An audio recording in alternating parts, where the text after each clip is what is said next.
You can read these stories and find out more about our books and resources at blackineducation.com.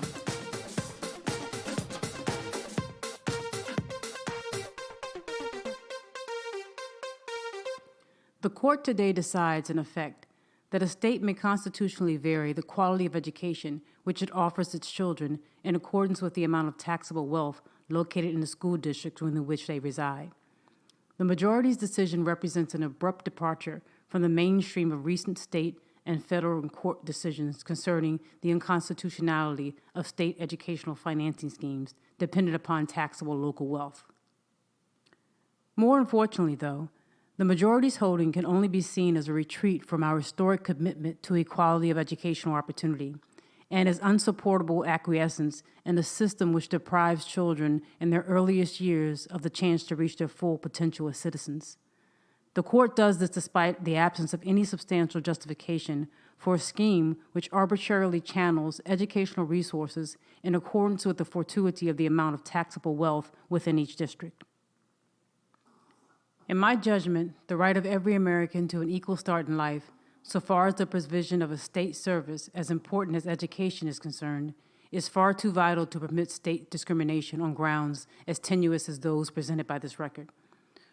Nor can I accept the notion that it is sufficient to remit these appellees to the vagaries of the political process, which, contrary to the majority's suggestion, has proved singularly unsuited to the task of providing a remedy for this discrimination.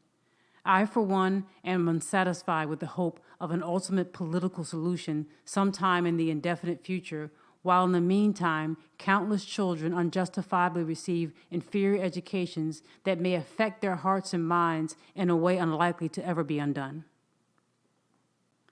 The court acknowledges that substantial interdistrict disparities in school expenditures exist in Texas, and that these disparities are largely attributable to differences in the amounts of money collected through local property taxation. But instead of closely examining the seriousness of these disparities and the invidiousness of the Texas financing scheme, the court undertakes an elaborate exploration of the efforts Texas has purportedly made to close the gaps between its districts in terms of level of district wealth and resulting educational funding.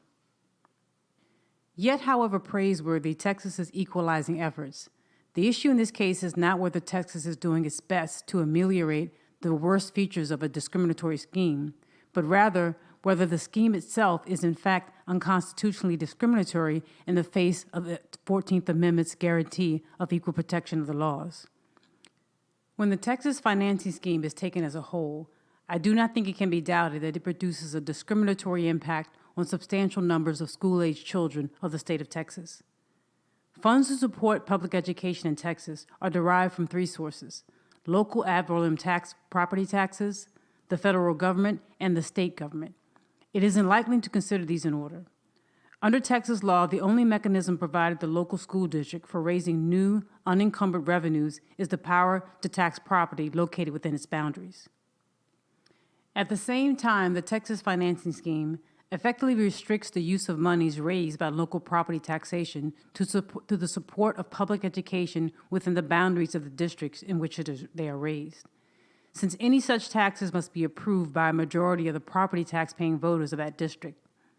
The significance of the local property tax element of the Texas financing scheme is apparent from the fact that it provides the funds to meet some 40% of the cost of public education for Texas as a whole. Yet the amount of revenue that any particular Texas district can raise is dependent on two factors: its tax rate and its amount of taxable property. The first factor is determined by the property tax-paying voters of the district. But regardless of the enthusiasm of the local voters for public education, the second factor, the taxable property wealth of the district, necessarily restricts the district's ability to raise funds to support public education. Thus, even though the voters of two Texas districts may be willing to make the same tax efforts, the results for the districts will be substantially different if one is property rich and the other is property poor.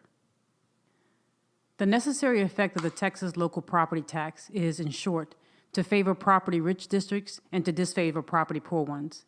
It is clear, moreover, that the disparity of pupil revenues cannot be dismissed as a result of lack of local effort, that is, lower tax rates, by property poor districts.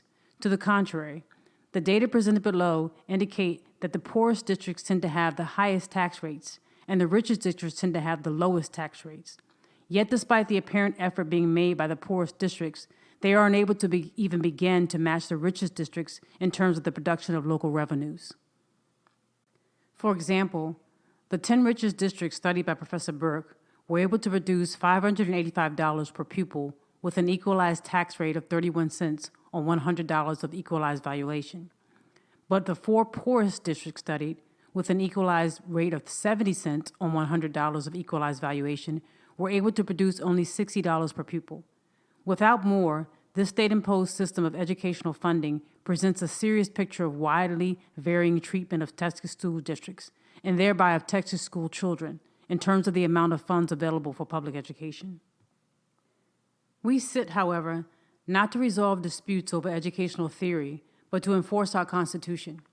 It is an inescapable fact that if one district has more funds available per pupil than another district, the former will have greater choice in educational planning than will the latter.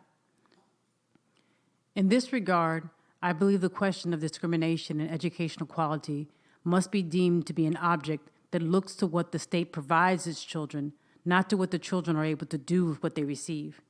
That a child forced to attend an underfunded school with poor facilities, less experienced teachers, larger classes, and a narrower range of courses than a school with substantially more funds, and thus with greater choice in educational planning, may nevertheless excel is to the credit of the child and not to the state. Indeed, who can ever measure for such a child the opportunities lost and the talents wasted for want of a broader, more enriched education? Discrimination and the opportunity to learn that is afforded a child must be our standard.